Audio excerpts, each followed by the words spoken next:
Vamos ver se agora eu consigo, né?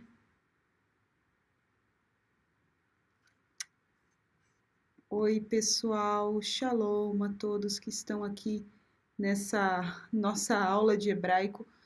Foi bem difícil, viu? No último momento foi bem complicado. Eu acredito que a gente está por outro link. E vou pedir aqui para eles enviarem para vocês. Olá, Silvana, shalom, Davi, olá, Sônia. Gente, me desculpa, como se diz em hebraico, é slicha, porque muito complicado aqui, tava na hora de emitir, tava travando e tava impossível de entrar. Então, Erev Tov, Shalom Lekulam. Se você conhece alguém que estava esperando essa live por outro link, avisa as pessoas que nós estamos nesse link agora. Então, Slicha, desculpa, viu, gente? Não estava conseguindo mesmo. Problemas técnicos. Então, vou cumprimentar aqui Deda, Márcio, Manuel, Rosana, Tabernáculo da Fé, de Criciúma, Ronaldo, Alex Lima. Agora normalizou, né? Tava bem difícil, viu? bem complicado. então, תודה רבה שאתם נמצאים פה. ערב טוב לכולם. אני רוצה להגיד לכם, ברוכים הבאים, אנחנו מתחילים את השיעור שלנו לעברית מקראית, וכולכם מוזמנים ללמוד איתי קצת על העברית וקצת על דברי המקרא, דברי האלוהים, וזה דבר מאוד מעניין, ואני מזמינה את כולכם להיות איתי רק שעה. Bom, a aula não vai ser em hebraico, se você ficou assustado, vai ser em português, mas a gente vai aprender bastante coisa do hebraico bíblico, tá bom, pessoal? A língua que eu tô falando é o hebraico. אני מדברת עברית. Tô falando hebraico aqui com vocês, que é o idioma original da Bíblia Sagrada. Eu peço desculpa aos que estão conseguindo entrar agora, porque antes a gente não estava conseguindo, viu? Antes tivemos alguns problemas. O que eu quero mostrar aqui para vocês? É algo muito interessante. A gente vai começar uma semana de hebraico bíblico. E qual é a importância de aprender esse idioma ou de conhecer? Existem pessoas que não querem se aprofundar tanto, mas elas querem conhecer o hebraico, porque nunca ouviram falar ou simplesmente sabem, eu sei que é o idioma que Abraão falava, que Jesus falava, nada mais além disso. Bom, eu peço para você 1 hora do seu tempo. É claro que já passaram 20 minutos tentando entrar aqui, não deu certo, mas a gente está aqui. Peço 20 minutos do seu 1 hora do seu tempo, porque agora nós vamos entender como funciona o sistema de escrita e qual a importância de você conhecer o hebraico, o idioma falado pelos profetas do passado e o idioma original da Bíblia Sagrada. As bom iti, venham comigo. Vamos começar hoje, dia 5 ao dia 12. As aulas vão ser sempre às 7 horas da noite. É claro que no domingo não vai ser às 7 e também quarta-feira não será às 7 horas. Vocês que deixaram o e-mail cadastrado ou deixaram o WhatsApp, vocês vão receber, com certeza já devem ter recebido o horário que essas aulas vão ser feitas. Primeira coisa, o hebraico, né, para quem não conhece, ele é um idioma que ele veio desde os tempos de Abraão, até antes. Hebraico se diz ivrit, né? Como é que se fala hebraico em hebraico? Ivrit. E o hebraico, o ivrit, vem da palavra Eber, que é o antepassado de Abraão. Ele vem aí da descendência de Noé, né? Dos filhos de Noé. Noé teve os 3 filhos, Sem, Cã e Jafé. E Éber era descendente aí dos semitas, de Sem. Por isso que vem essa palavra hebraico, hebreu, tá bom? Então, ivrit. Então, o hebraico é um idioma que a gente não consegue falar onde ele surgiu. É claro que os que defendem o hebraico falam que Adão e Eva falavam, mas a gente não tem, claro, comprovações disso. Eu vou mostrar uns slides para vocês acompanharem comigo um pouquinho da importância do hebraico e também da Bíblia Sagrada. Eu quero mostrar para vocês aqui, ó. Olha só essa história muito bacana, gente. Em 1947, um jovem pastor que procurava por uma ovelha desgarrada lá nos desertos de Israel encontrou em um vaso de barro rolos e fragmentos de pergaminhos. E essa foi uma das maiores descobertas do século XX, os manuscritos do Mar Morto. Eu não sei se vocês já ouviram falar, mas na foto que vocês estão vendo, essas montanhas, isso é muito próximo, o deserto da Judéia, a vista para o Mar Morto, são lugares próximos. Então, o que vocês estão vendo é um lugar que fica às margens do Mar Morto, onde foi encontrado a cópia mais antiga da Bíblia Sagrada. E claro, em que idioma estava? Em hebraico. Em hebraico. Por isso que é interessante você conhecer o hebraico, porque além de ser um idioma milenar, ele não é só milenar. A Bíblia que você lê,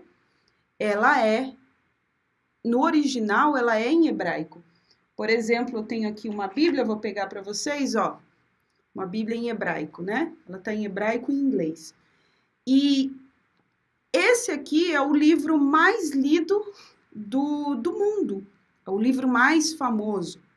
Só que de uma forma, eu posso falar, mais especial do que outros, porque esse é o único livro que transforma vidas. Se uma pessoa estiver na cadeia e ela começar a ler um livro de história, um livro de Shakespeare, um livro de qualquer outro autor, a vida dela não muda, o comportamento dela não muda, mas se ela começa a ler a Bíblia, o comportamento, a vida dela, os pensamentos dela começam a ser transformados. Isso você já pode ter comprovado com você, com algum familiar, que realmente a palavra que está nesse livro, ela transforma. E eu estou voltando um pouquinho no tempo para a gente ver quando que foi encontrado as cópias mais antigas da Bíblia, porque um foi copiando, né? Várias pessoas foram copiando e encontraram umas cópias muito antigas em Israel.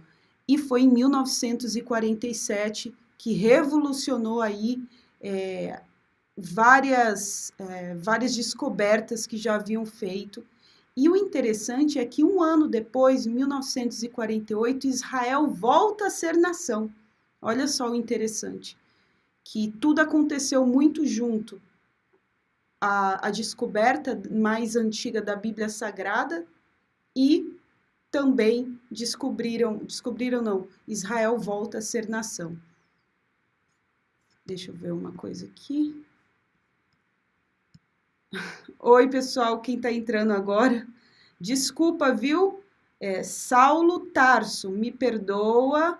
Débora, quem mais? Lucas. Desculpa vocês que vocês ficaram talvez no outro link, não estava dando certo por lá, viu? Então, nós estamos aqui falando sobre esse descobrimento da Bíblia. Vamos continuar vendo. Os manuscritos do Mar Morto são considerados o exemplar mais antigo da Bíblia hebraica já encontrado. É datado, segundo estimativas, do século IV antes de Cristo, ou seja, muito antigo mesmo. Mais tarde, foram encontrados espalhados por cavernas, cerca de 11 cavernas, né? Cerca de 950 pergaminhos e 11 papiros, com exceção do livro de Esther e do livro de Neemias, foram encontradas partes de toda a Bíblia, além dos livros apócrifos e textos que explicavam o modo de vida daqueles que viviam ali. Então, aqui, ó. O livro de Isaías, por exemplo, foi encontrado praticamente inteiro, num rolo de 7 metros de comprimento. Imagina um livro, que é assim que eles escreviam. Isso aí é pele de carneiro, ou provavelmente de boi, vaca, é pele de animal, é onde eles escreviam os textos sagrados. Agora, o mais interessante, voltando um pouquinho, como foi que eles encontraram? Foi um pastor de ovelha, um rapaz, um jovem, que uma ovelha, ela se desgarrou e ela foi parar dentro de um buraco, aqui, ó, aí, ó, foi nesse buraco que ela foi parar. E o menino, né, o pastorzinho de ovelha, tentando tirar a ovelha, ele começou a jogar pedra para poder espantar, para que a ovelha saísse do buraco, porque você está vendo assim, mas essa montanha ela é alta. Então ele começou a jogar. Então ele começou a ouvir barulho de vasos, conforme ele ia jogando a pedra, o vaso fazia barulho. Ele falou, então tem alguma coisa lá dentro. Foi aí que ele subiu e chamou ajuda e encontraram dentro de vasos de barro tesouros. É muito interessante. Dentro de vasos de barro, tesouros guardados. E esses judeus que ficaram escondidos aí no deserto por muitos anos, eles não aceitavam, eles decidiram viver uma vida separada. Eles não queriam viver em Jerusalém, porque Jerusalém estava corrompida, isso já depois de Cristo, pelos romanos. Então, muitos sacrifícios pagãos, Jerusalém não era mais a mesma, então eles decidiram viver no deserto. E olha a preocupação deles em guardar uma relíquia, um tesouro para eles. Você vê que não encontraram joias, não encontraram roupas, alimentos, o que eles encontraram foram trechos, e como você vê aí, o livro de Isaías completo, gente, e também um outro livro, metros, guardados, muito bem guardados, para que alguém encontrasse. Então, foi assim que se encontrou uma das cópias mais antigas da Bíblia Sagrada, porque hoje você tem eu tenho aqui uma Bíblia, inclusive daqui a pouco eu vou falar sobre essa, que muita gente pergunta, essa Bíblia judaica. Então tem a Bíblia do jovem, a Bíblia da mulher, milhares de cópias, traduzido em vários idiomas, mas aqui está um pouquinho do princípio, tá bom? Então, aí a gente já viu essa imagem, eles segurando um trecho que foi encontrado. E, gente, tá em hebraico, tá? Tá em hebraico, no idioma que é falado até hoje. É claro que se passou por uma reforma, mas é incrível você poder olhar para algo que é um idioma que ainda é falado, que passou por muitas situações, que quase morreu. O hebraico ficou por muito tempo sem ser falado. Aí a gente vai aqui, ó. Aqui a gente tem um pouquinho de como eram os escritos que eles encontraram. Você que conhece um pouco das letras em hebraico, você vai perceber que as letras estão muito juntas, são muito antigos, mas você consegue identificar o Yud, o Shin, o Aleph, você vê ali a palavra Israel, tá sem pontinhos, né? Então, antigamente a fala era muito importante, ou seja, você não tinha vogais, como até hoje não tem, mas as pessoas sabiam o que significava aquela palavra. É meio estranho, né? Ler sem vogais, mas era como funcionava naquela época. E agora o mais interessante que esse lugar é Eichal HaSefer, em Jerusalém, que é o santuário do livro, né? Pode ser chamado assim em português.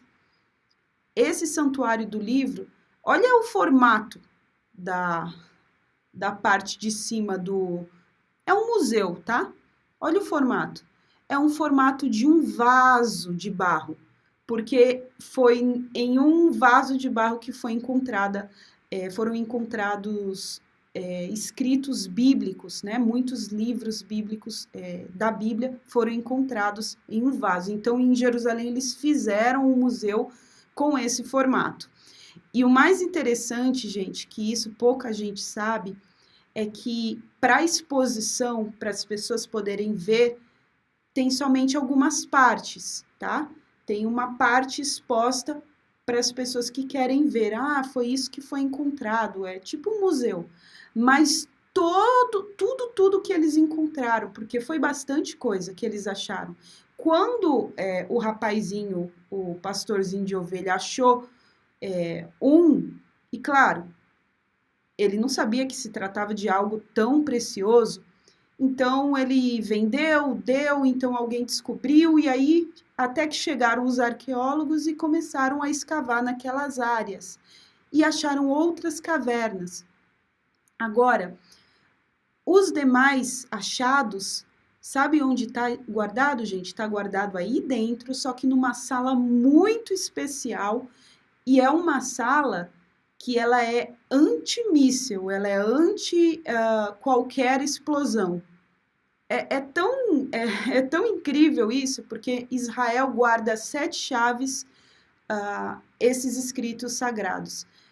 Eles consideram como o tesouro mais precioso que Israel tem.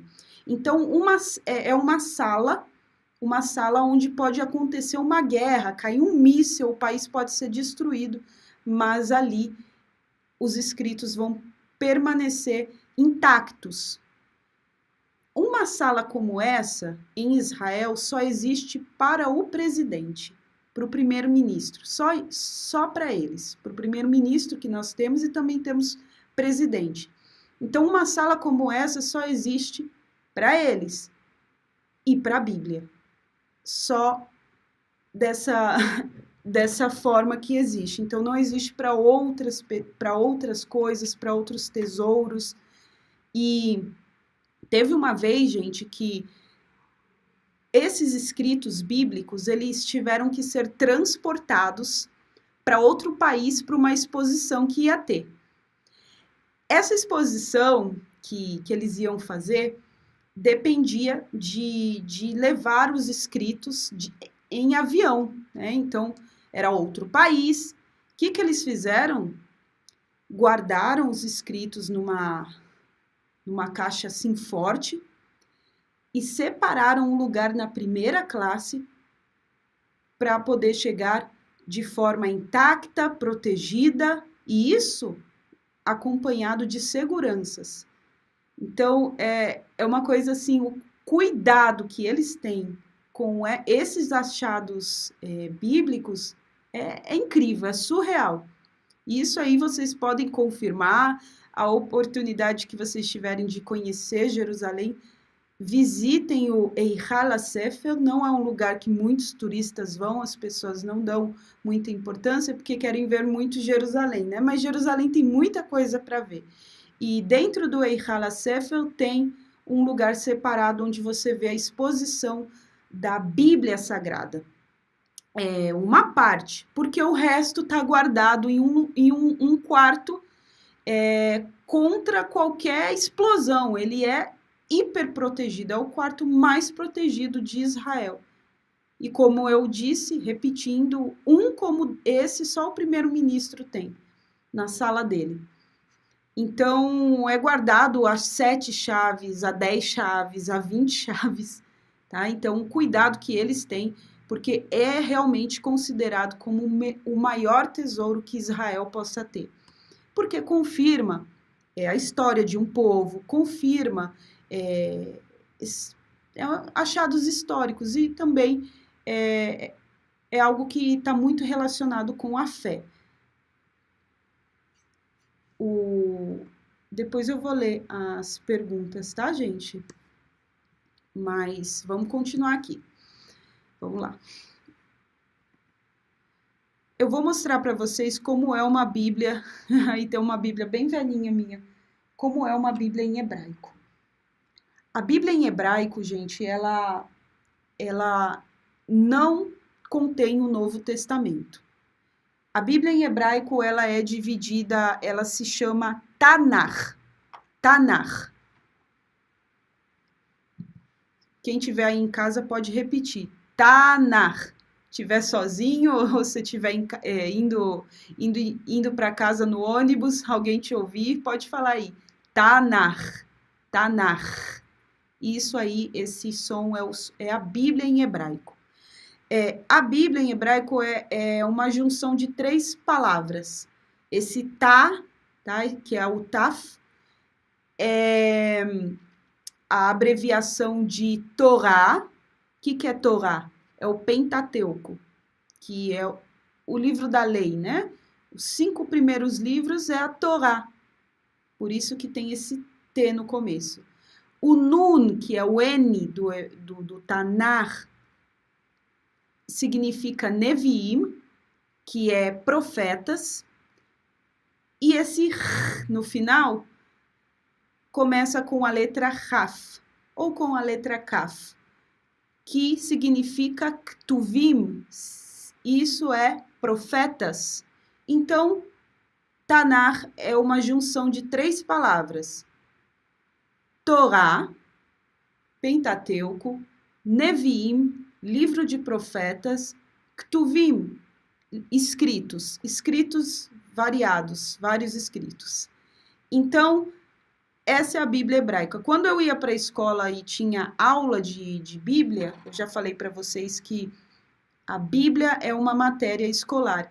Inclusive, ela é obrigatória você ter que passar realmente as provas de Bíblia para você poder entrar na faculdade, para você poder fazer uma universidade. Você tem que ter lá o grau de Bíblia. Assim como no Brasil você precisa passar a prova de português, matemática, que é o básico, né? Você tem que ter português, matemática, geografia. A Bíblia também está incluída como o primeiro, viu, em Israel. E eu vou passar aqui para vocês o que eu acabei de falar. Então, as Bíblias são vendidas somente com o Velho Testamento, tá? Em Israel, a gente não fala, as pessoas não falam Velho Testamento, porque não consideram velho. Só consideram Tanakh mesmo. Os capítulos e versículos são em letras do hebraico, que eu vou mostrar aqui para vocês. Cada letra equivale a um número. Em Bíblias mais atuais, os versículos são em números também. Então, eu vou mostrar aqui, por exemplo, o capítulo 1, para você entender. O que você vê aqui? Ó, agora, você está vendo aqui? Essa é a letra. Essa aqui é a letra Aleph. Então, o capítulo 1 é capítulo Aleph. Tá vendo? Eu tenho o inglês do lado, mas capítulo 1 é capítulo Aleph. Aleph por quê? Porque é a primeira letra do alfabeto hebraico. Então, todos os livros, todos os capítulos, eles são em letras, porque as letras equivalem a números. Aleph é 1, Bet é 2, Gimel é 3, né? 4 é Dalet, e assim por diante, tá certo? Então, se você tem um conhecimentozinho do hebraico, você conhece as primeiras letras, elas equivalem a números. Vamos ver aqui. Vamos aprender algumas palavras, tá? Vou sair aqui para vocês verem. Capítulo em hebraico se diz pasuk. Pasuk. Oh, aqui o versículo acabou indo mesmo. Que tem um pequeno erro, viu, gente? Pasuk é versículo e capítulo é perek. Perek, tá? Então, versículo é pasuk e capítulo é perek. Bíblia é Tanakh, ou você pode chamar de Mikra. Mikra. Novo Testamento é Brit. Brit é aliança, tá? Brit, aliança.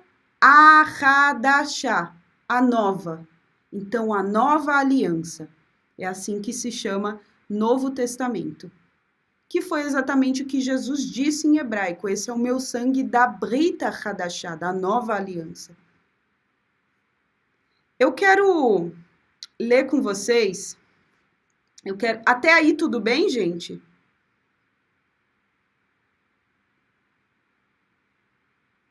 A Juliana Leal diz que quer se aprofundar.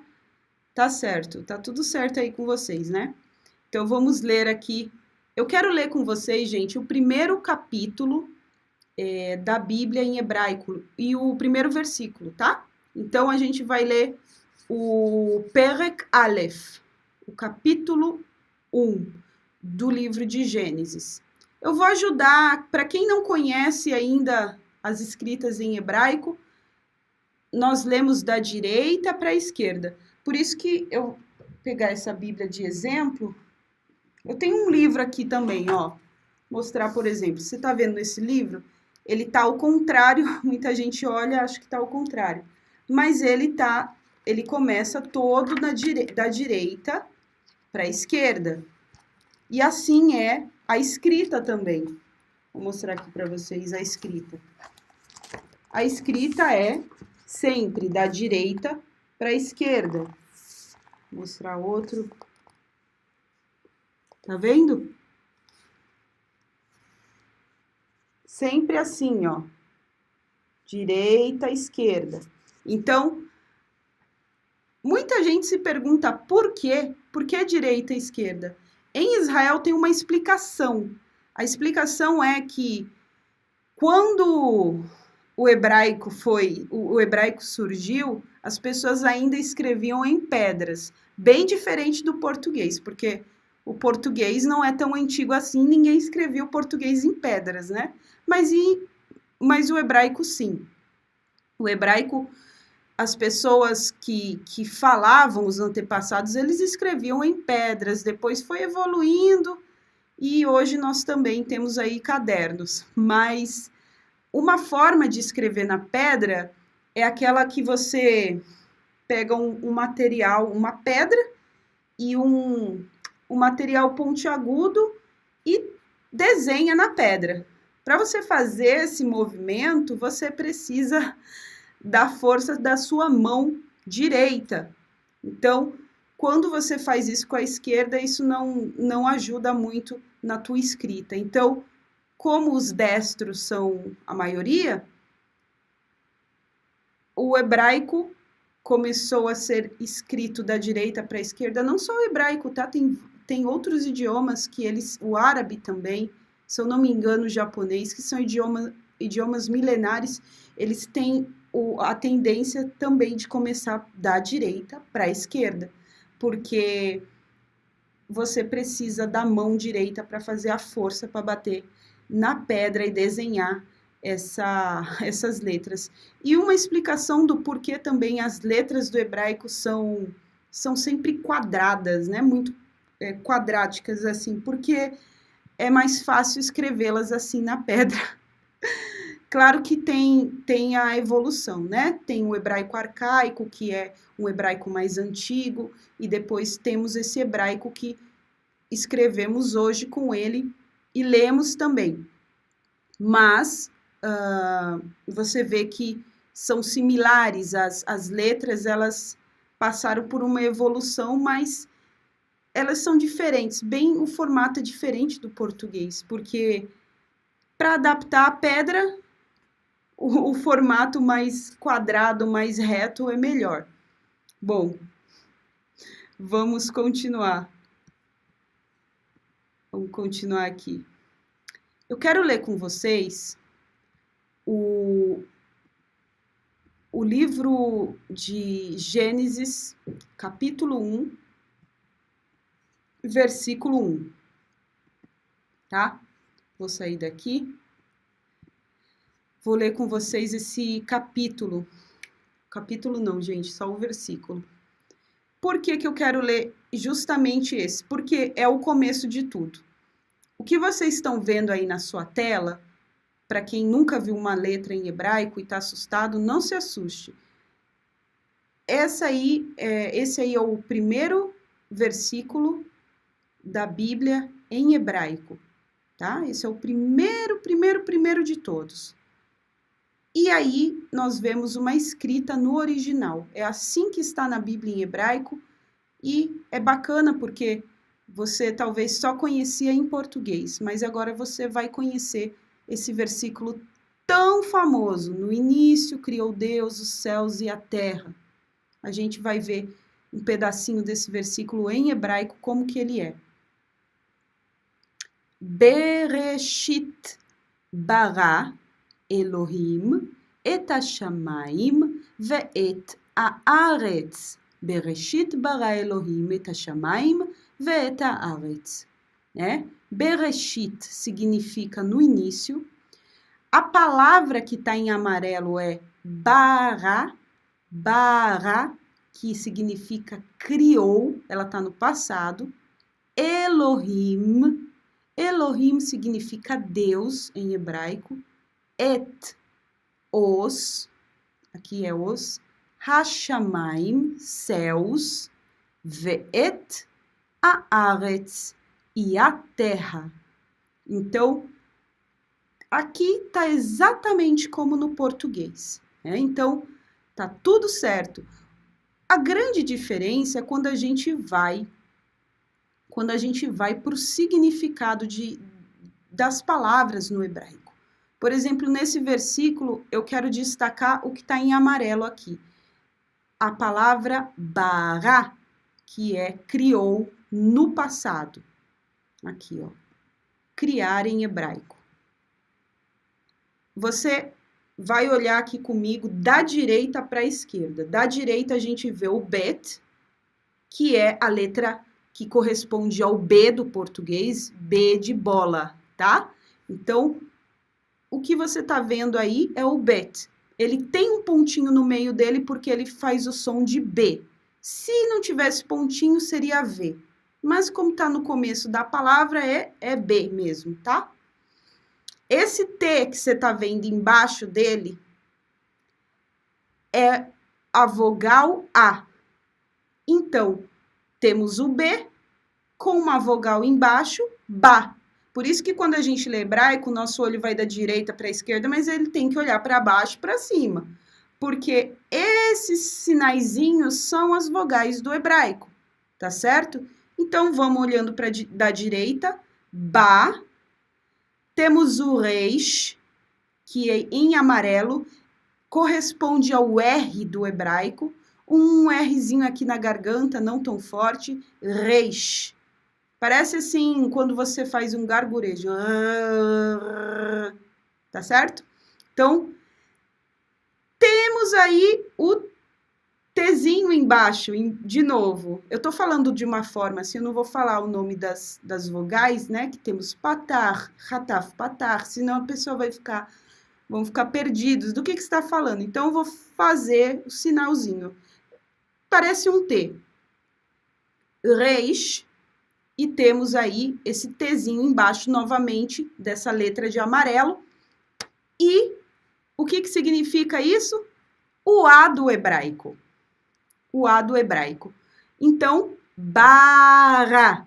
E o Aleph no final é o quê, gente? É uma letra muda. Como o Aleph não tem nenhuma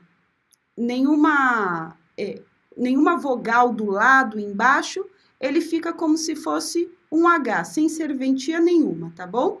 Então, aí você acabou de ler a palavra bara, criou. Criou. Agora, o que tem de interessante, Sara, nessa palavra que você acabou de colocar? Deixa eu ler aqui rapidinho. Você vai salvar o vídeo, Sara? Eu vou pedir aqui para o pessoal salvar, tá? De Lima, no Peru, estou gostando, disse o Alex Matos.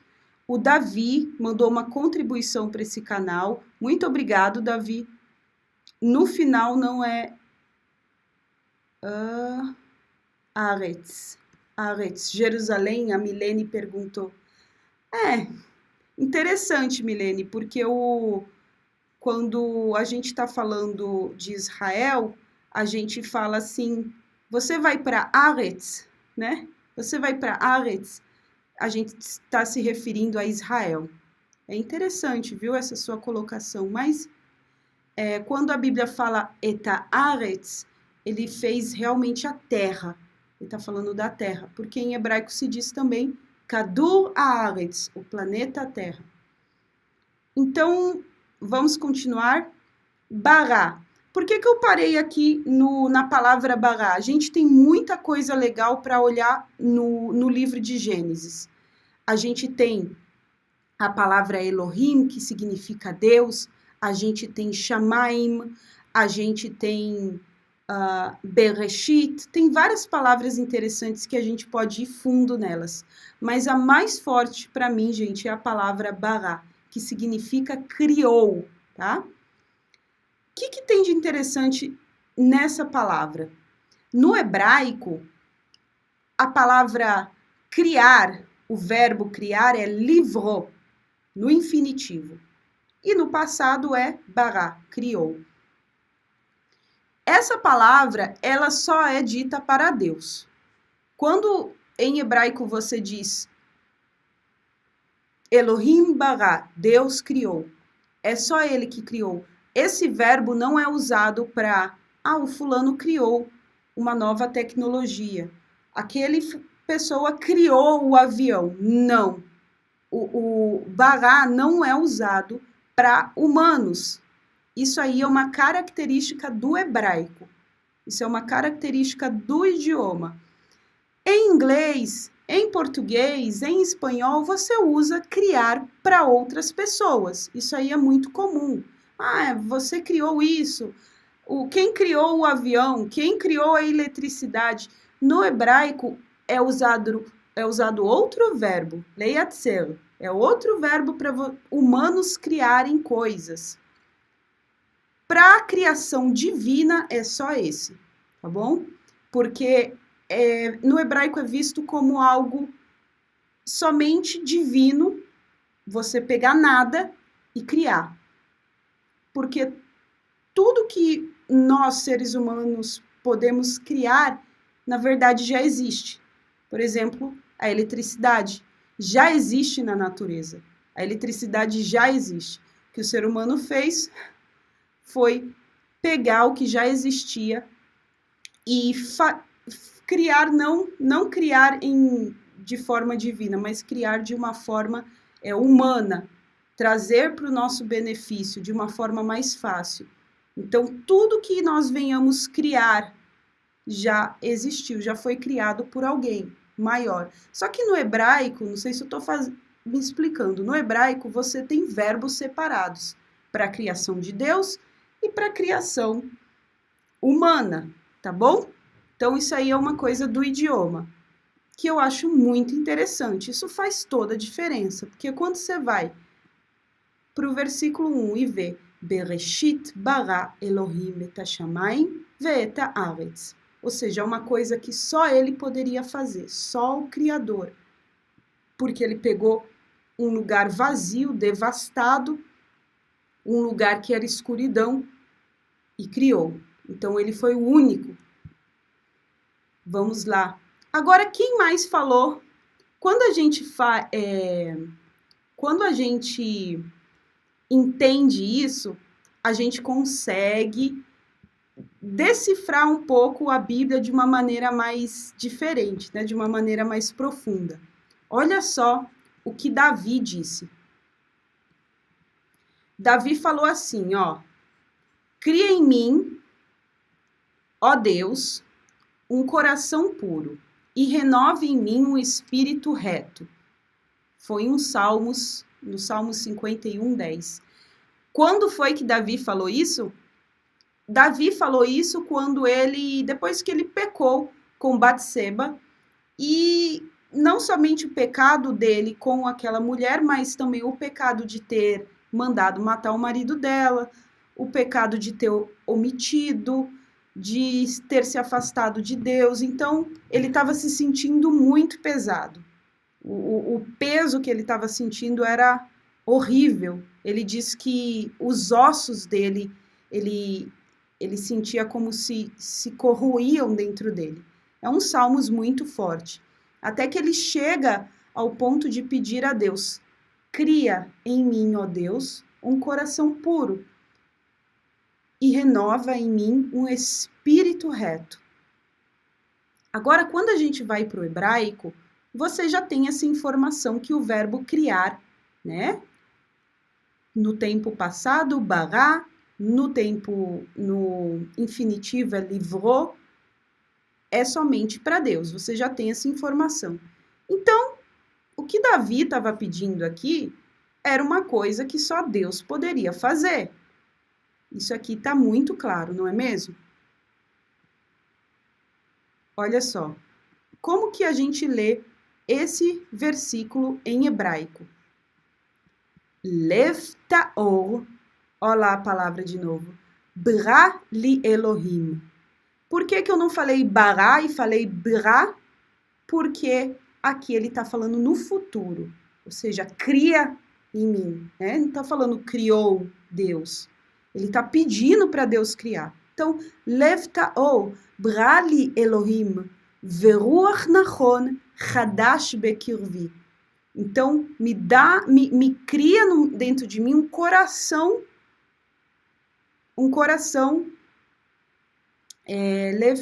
cadê? Como que tá aqui?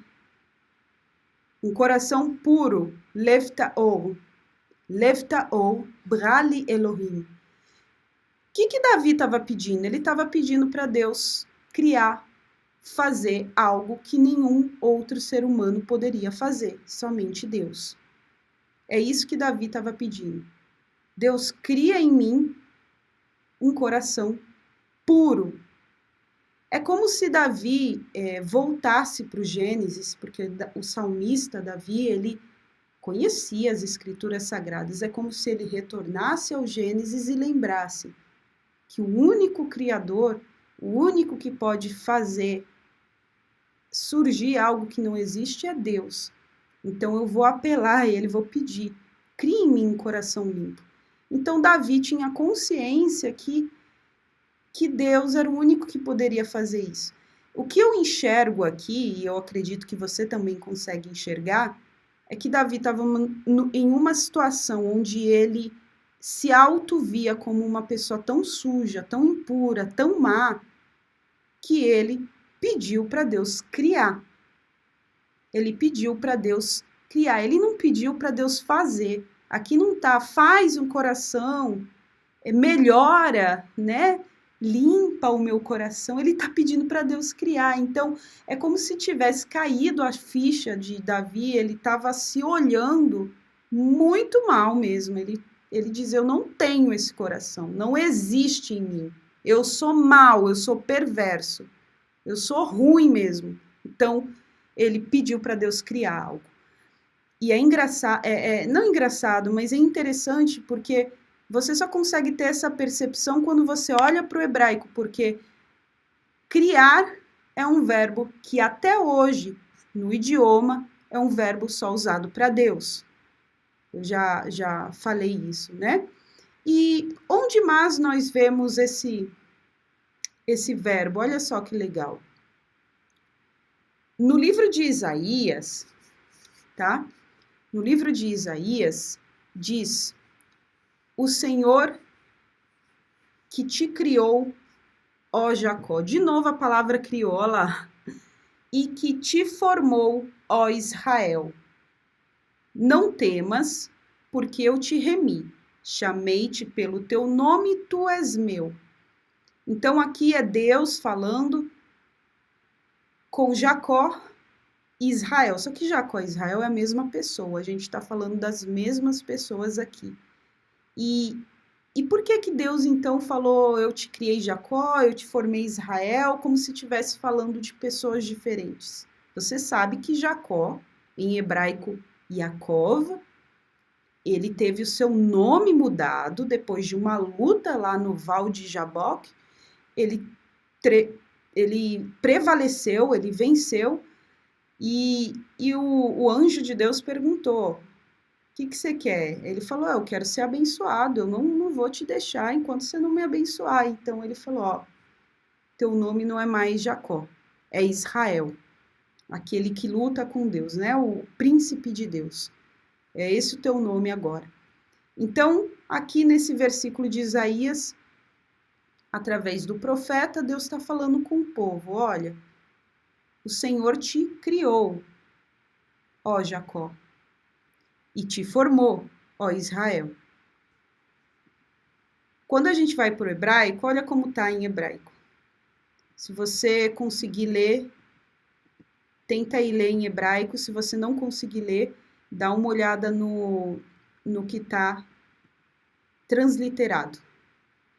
Ve'atá, esse atá é no momento, tá? Agora, tipo agora. Ve'atá ko amar Adonai, boraecha, Yaakov, ve'yetzerecha Israel, al tira, ki gealticha karati beshimcha, liata. Então, novamente, nós vemos em amarelo ali, te criei. O Senhor está falando, eu te criei. Tem esse no final, porque ele está falando você. No hebraico bíblico, a gente vê muito isso de juntar uma palavra na outra. Então, a gente vê, você vê ali o bet, resh, aleph, que é bará, né? Que é a raiz do verbo criar. E o no final, né? Esse boraecha, que é eu te criei. Aqui a gente vê Deus falando, a gente entende uma reflexão, a gente volta ao Gênesis. Quem te criou, quem te trouxe do nada, fui eu, Jacó. Agora, Yetzerecha, que significa te formei, Israel, também fui eu. Então, a gente vê, Jacó veio do nada, e quem criou Jacó foi Deus. Agora, quem formou, quem deu molde a uma nova pessoa que se transformou em Israel, também foi Deus. Então, a gente vê verbos diferentes e todos eles estão ligados à criação do mundo. Porque na próxima aula, daqui a pouco a gente vai terminar, a gente tem mais 15 minutos, na próxima aula, que vai ser amanhã, às 7 horas da noite, e sem erro dessa vez, vai dar tudo certo. Na próxima aula, a gente vai falar sobre isso, sobre a criação do mundo, e a gente vai ler em hebraico. E o mais interessante é que o verbo bará, criou Deus, está lá na criação. Ele diz, criei, homem e mulher os criei. Quando ele fala só de Adão, ele fala, formou Deus o homem do pó da terra, tá esse verbo yatzerecha, que é formou. Então, da mesma forma que em Isaías 43, Deus está falando aqui, ó, diz o Senhor que te criou, ó Jacó. Ele está falando, eu te peguei do nada, do pó, eu te criei. É como se ele falasse isso para Adão também. Eu te criei. Mas eu te formei, Israel. Então, eu acredito que isso aqui se encaixa também para todos nós. Porque quando você passa por uma formação, primeiro que já é um milagre a formação de uma criança, a criação de uma criança no ventre da mãe, né? Se formam ossos dentro do ventre de uma mulher. A Bíblia fala até sobre isso, né? Que quem consegue explicar isso? Então, quem cria é Deus. Quem cria a vida, quem dá esse fôlego de vida. Toda vez que nasce alguém, tá criando-se uma nova alma, tá vindo uma nova alma ao mundo. Quem cria é Deus. E quem forma também é Deus, desde que a pessoa esteja ali querendo aprender dele. E o interessante é que Israel, Jacó só se tornou Israel depois de tanta coisa que ele passou, né? Ele foi enganado, ele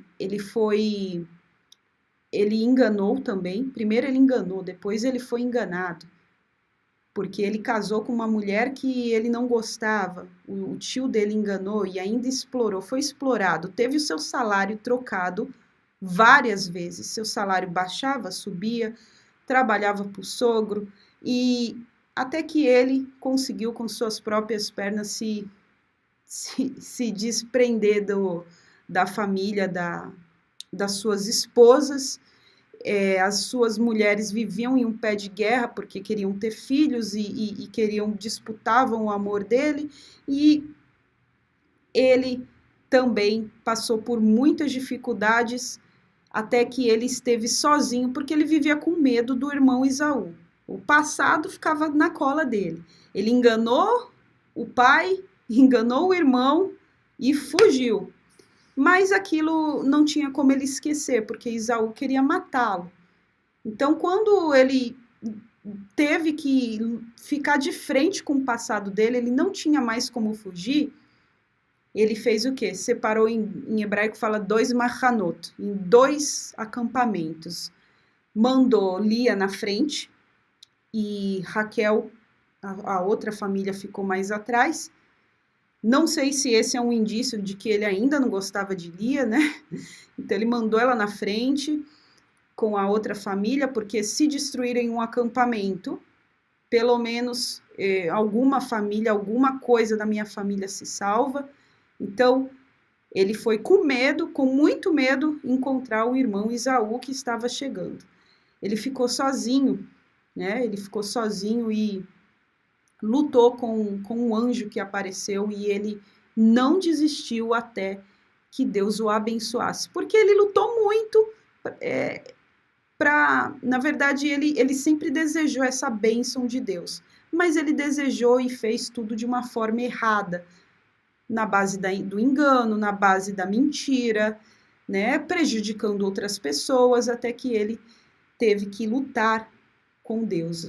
Essa luta com Deus, ela demonstra muito a perseverança de alguém quando ele quer uma bênção, quando ele sabe que tem direito de receber pela fé, né? Então, isso também nos fala bastante, porque se você tem a certeza que pela fé Deus pode te abençoar, Ele pode mudar a sua vida, você não desiste, porque você sabe, eu tenho direito, tem que mudar, e você briga, e você luta, você ora. Então foi isso que Jacó fez, ele brigou, ele lutou, ele quis, e o anjo falou, não posso mais com você, vai amanhecer. Então ele foi e tocou na coxa de Jacó, e ele mancou, né? Doeu. Aquele ato de tocar na coxa é muito interessante, muita gente pergunta por que tocou na coxa dele.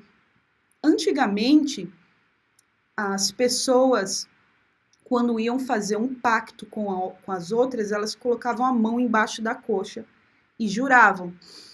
Era um acordo.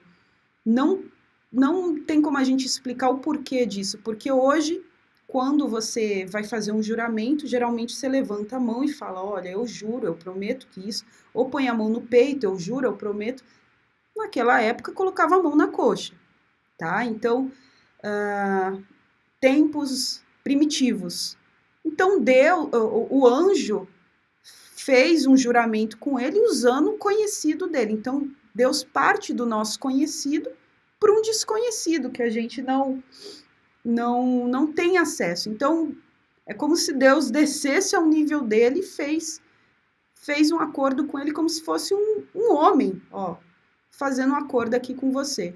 Eu tô te jurando, você vai ser abençoado. Ali foi feito um acordo, um pacto. Assim como Deus fez um pacto com Abraão, que passou entre animais que haviam sido sacrificados, isso era feito antigamente também. Era uma forma de aliança, entendeu? Então, Deus, ele se colocava, a gente vê, se colocava no nível do ser humano, né? Até isso a gente vê com Jesus. Quando Jesus veio à Terra e falou com as pessoas na linguagem delas, nasceu de mulher, ele desceu no nosso nível, essa é a verdade. Então, foi isso que aconteceu. Ele desceu no nível de Jacó, fez o juramento com ele e tocou na coxa dele e mudou o nome dele. Esse fato de mudar o nome é muito forte na cultura do Oriente Médio, porque até hoje o nome é muito importante. Quando você muda de nome é que você está mudando de vida. E você vê que toda vez que na Bíblia fala de algum personagem, por exemplo, nasceu Jacó e colocou-lhe o nome de Jacó porque pegou no calcanhar. É isso que significa o nome dele. Yaakov, aquele que pega no Akev, no calcanhar.